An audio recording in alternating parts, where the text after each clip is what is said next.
Memang polisi di mana-mana rata-rata melakukan perbuatan itu kok. Iya, iya. Maksudnya? Maksudnya begini loh, polisi itu rata-rata mengabdi kepada negara cuma seminggu. 3 minggu lah itu mengabdi kepada mafia. Iya. Kita jujur aja lah, gak usah hidup munafik lah. Iya.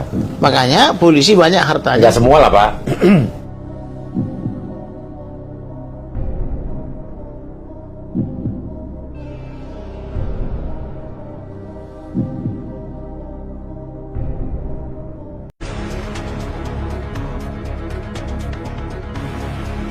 Terus mengajak untuk ketemu saya, dia levelnya Pak, angkatannya Pak Andika. Iya.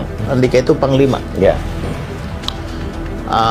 Ketemu, dia cerita, gara-gara abang nih katanya semua tiba-tiba polisi miskin katanya. Loh, apa urusan saya yang bikin polisi miskin? Miskin dalam tanda petik bang katanya. Kenapa? Biasanya satu orang pamer mobil 5 sampai 10. Tiba-tiba sekarang yang tinggal hanya mobil dinas katanya. Mobil-mobil pribadi udah dikirimin ke rumah mertua, ada yang dikirim ke Kalimantan katanya. Bahkan dia bilang ada istri jenderal udah terlanjur diganti giginya 1,5 miliar di Singapura, bingung mau diapain, apa mau dicopotin lagi giginya apa enggak, supaya enggak ketahuan katanya.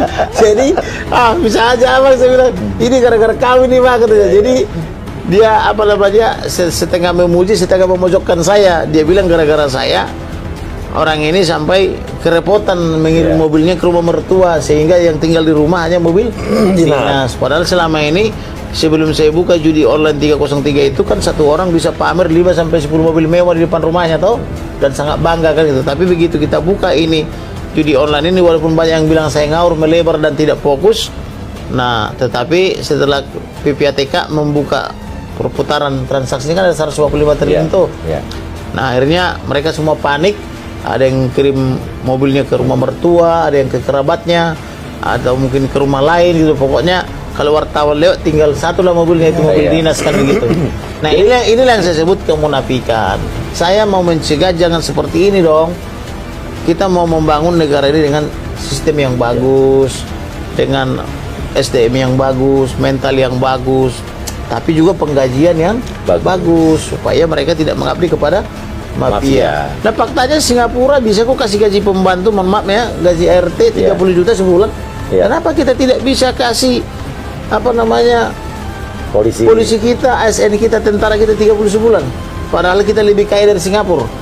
Ya karena kita ini ada budaya korupsi. Duitnya habis yang enggak ya. Duitnya habis dikuasai oknum tertentu, habis dimakan mafia, dan pejabat kita cuma dijadikan ayam aja, ayam sayur, dikasih jagung dikit, matok-matok kan.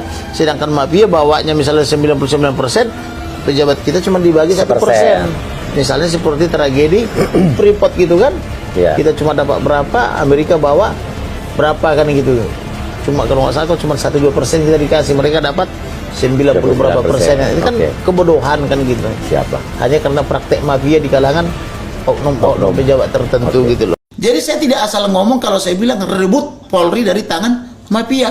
Karena kenapa? Karena sepanjang mafia terus mensuplai uangnya kepada petinggi-petinggi kepolisian, kejaksaan maupun pengadilan, sampai kapanpun, sampai kiamat tidak akan ada keadilan di Indonesia.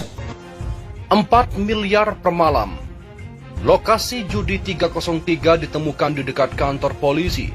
Setor 250 juta per minggu pada anak buah Fadil.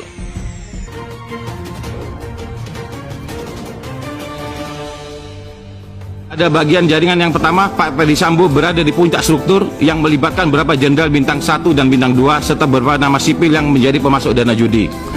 Sedangkan pada bagian konsorsium judi 03 yang baru menampilkan Kabar Reskrim Komjen Pol Agus Adrianto di puncak strukturnya, yang diduga menerima setoran bos judi online dari kelompok Medan. Dan pada konsorsium judi 303 ini muncul juga nama Dirpidum Bareskrim Polri Brigjen Andirian. Kemarin itu ada satu Kapolres Tangsel, Bang Iman itu coba gerbek tempat prostitusi di Venetian BSD. Nggak lama tuh mutasi.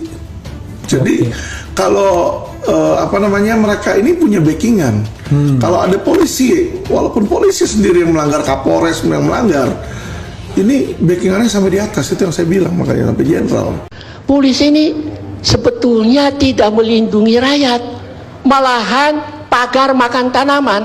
Contoh di Pamekasan, itu rumah milik seseorang Bertahun-tahun lamanya polisi tidak mau mengembalikan, meskipun Mahkamah Agung sudah memberi putusan enkrachtpanggeweesde, putusan mengikat. Di Medan, polisi seperti pagar makan tanaman, mengantar orang untuk mengusir si pemilik rumah. Saya berharap dua ungkapan ini didengar oleh Kapolri, ya toh, supaya, atau kalau dia mau dengar, gunting kumisnya dulu, kasih baik-baik. Hanya perlu saya ingatkan bolak-balik, hati-hati. Kamu hati-hati. Kamu hati-hati. Kamu hati-hati. Saya ikuti kamu.